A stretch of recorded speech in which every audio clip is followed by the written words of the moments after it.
नमस्कार मित्रांनो, स्वागत आहे माझ्या लावणी क्वीन नाशिक 1346 या ऑफिशियल वेबसाईटवर। तर मित्रांनो, आज मी एक नवीन विषय घेऊन आले आहे तुमच्यासाठी। तर तो विषय म्हणजे असा आहे की मी माझ्या आयुष्यातला जो घडलेला अनुभव आहे तो तुमच्याशी आज मी शेअर करणार आहे। तर काय झालं की मी काल परवा भाजी मार्केटमध्ये गेली आणि भाजी मार्केटमध्ये गेली, इतकी गर्दी होती भाजी मार्केटमध्ये।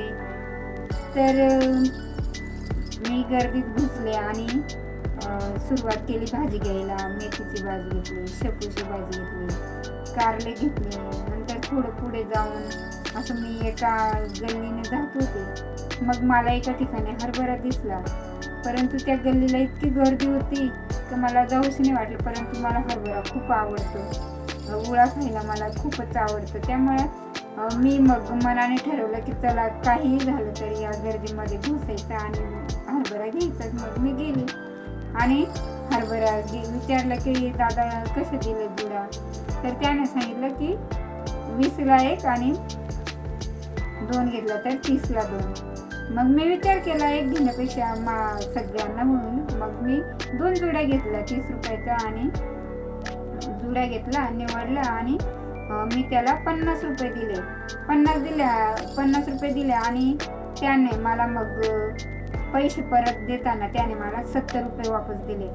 पण गर्दी इतकी होती तिथे का मी पण पाहिलं नाही किती पैसे परत दिले, जास्त एवढं मनातून आणि माझ्या डोक्यात पण नाही राहिलं ते माझे पण की एवढे पैसे द्यायला। मी तसेच पुढे गेले आणि नंतर मी जेव्हा एका ठिकाणी भाजी घेत होते तेव्हा माझ्या लक्षात आलं की अरे त्या दादाने तर मला 50 रुपये एक्स्ट्रा दिले, म्हणजे मला जवळजवळ त्याने 70 रुपये परत दिले। मग एक क्षण मनात असं मला वाटलं की अरे जाऊ दे, 50 रुपयासाठी अजून एवढ्या गर्दीत जायचं, पुन्हा गर्दीत घुसायचं आणि जाऊ दे काय झालं 50 रुपये। पण म्हणजे माझं माणसाचे 2 मन असतात, अंतर्मन आणि बाह्यमन। तर माझं बाह्यमन म्हणत होते की जाऊ दे 50 रुपयाची गोष्ट आहे, 50 रुपयासाठी पुन्हा त्या गर्दीमध्ये एवढं हरभरे आणि भाज्या घेऊन ओझं घेऊन पुन्हा जायचं, एवढं आपलं वेळ जाईल।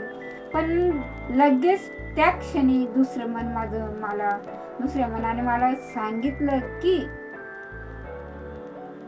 जरी चूक त्याची असेल परंतु प्रामाणिकपणा तर आपला असला पाहिजे की नाही।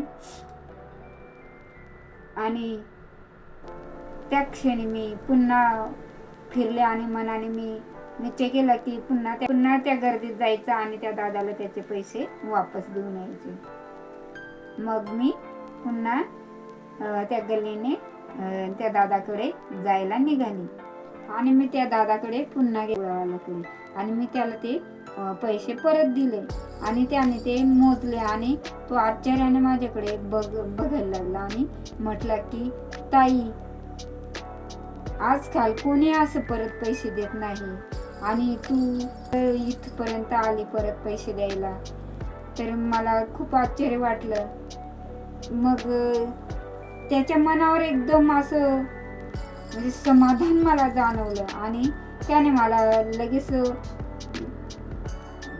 त्याने पैसे 50 रुपये घेतले आणि मला 20 रुपये परत दिले, म्हणजे माझे 20 रुपये ॲक्च्युली त्याच्याकडून घ्यायचे होते। मग त्याने मला पुन्हा 2 हरभऱ्याचा जुडा दिला आणि एकदम मनापासून त्याने आनंदाने दिलं आणि काही असं कोणी नाही करत, परंतु तू इतकं प्रामाणिकपणाने माझे पैसे मला वापस दिले, मला खूप आनंद झाला आणि ताई तुला घे पुन्हा 2 जुड्या। आणि मग हे ऐकून मी त्याच्या चेहरा आणि स्मित हास्य केलं आम्ही दोघांनी आणि मी पुन्हा तिथून निघाली। मला त्याच्या चेहऱ्यावरचे जे भाव पाहून, आनंद पाहून आणि त्याच्यातला जो समाधानपणा पाहून मला खूपच आनंद झाला मित्रांनो। तर त्या बाजारातल्या अनुभवाने मला हरभरा नाही परंतु समाधान आणि विश्वास नक्कीच मिळालं मित्रांनो। यावरून असे कळते की त्या दिवशी मला कळालं की प्रामाणिकपणा हा कधीही तोटा देत नसतो, तो पैशाच्या रूपाने किंवा विश्वासाच्या रूपाने आपल्याला मिळत असतो, कोणत्या ना कोणत्या रूपात तो आपल्याला परत मिळत असतो। त्याचा आशीर्वादाच्या रूपाने आपल्याला त्याचा फायदा होत असतो। मग एक गोष्ट लक्षात आली की देव आहे आणि देव कुठे ना कुठे कोणत्या ना कोणत्या रूपात आपल्याला नक्की भेटत असतो. मग तो माणसाच्या रूपात किंवा अनोळखी व्यक्तीच्या रूपात. मित्रांनो, देव प्रत्येक ठिकाणी येत नसतो, परंतु देव